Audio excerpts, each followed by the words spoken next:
Welcome to this Judaism Practices revision video about the synagogue. Additional information can be found on pages 62, 63 and 64 of your revision guide. Synagogue comes from the Greek word meaning assembly. A synagogue is a Jewish place of communal worship. It's also a place to learn about the Jewish faith and is often used as a community centre. On the outside of a synagogue building, there is normally a Star of David and often a menorah. According to recent data, there are approximately 409 synagogues in the United Kingdom, with an estimated 250,000 Jews in the UK. As the community is relatively small in comparison to other religions, some synagogues from the exterior will appear like regular buildings, and it may not be obvious that the building from the outside is a synagogue. The synagogue is the Jewish place of worship, but it is also used as a place of study and often as a community centre. Orthodox Jews often use the Yiddish word shul to refer to their synagogue. In the USA, synagogues are often called temples.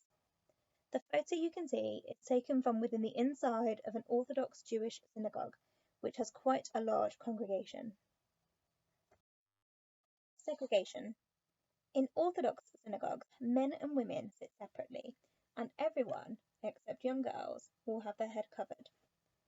On the image on the left-hand side, you can see inside of a Reform synagogue, where men and women are sat together. On the image on the right-hand side, you can see different designated seating areas. One of these will be for men, and one will be for women. Inside the synagogue, you will usually find a large cupboard facing Jerusalem called the Aron HaKadosh, sometimes called the Torah Ark. It's the holiest place in the synagogue. It's the centerpiece of the synagogue and holds the Torah. It symbolizes the ark that held the tablets given to Moses. The Hebrew words of the Ten Commandments are usually written somewhere above the ark. The ark is named after the wooden chest which held the stone tablets of the covenant that God gave to Moses on Mount Sinai. The search for that original ark formed the plot for the movie Raiders of the Lost Ark. Within all synagogues, you will find a Ner Tamid, the eternal light. It normally hangs above the ark. In some synagogues, this may be an actual flame, but in many, it's an electrical flame, like a light bulb. The light is always burning as a symbol of God's presence. It also represents the pillar of fire that guided the Jewish people out of their early journey. Two quotes read, "Keep the lamps burning before the Lord." And the Lord went before them in a pillar of cloud to guide their way by day, and in a pillar of fire to give them light by night, so that they could travel by day or by night. The platform and desk for Torah readings are called the bima. In an Orthodox synagogue, they are the center of the building. In a Reform synagogue, the bima is usually close to the ark. At the proper moment in the service, the ark is ceremonially opened, and the Torah scroll is carried in procession to the reading desk, unrolled to the reading chosen for the day, and laid on the reading desk.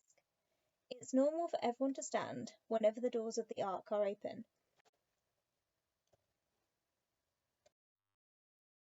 In terms of decoration inside a synagogue, there are no images of God or people.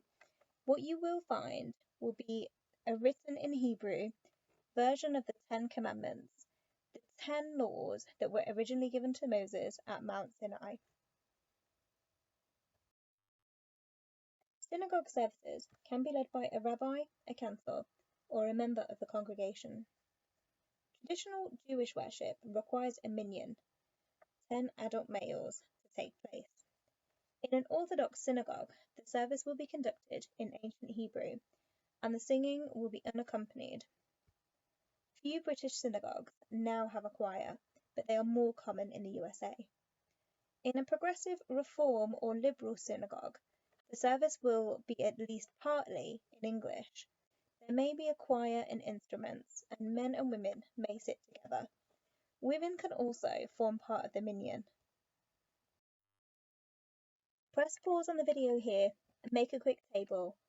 Make a list of all of the things you would expect to see within an Orthodox service and all of the things you would expect to see within a Reformed service. To take it further, you could make an annotated sketch to show the main internal and external features of a synagogue.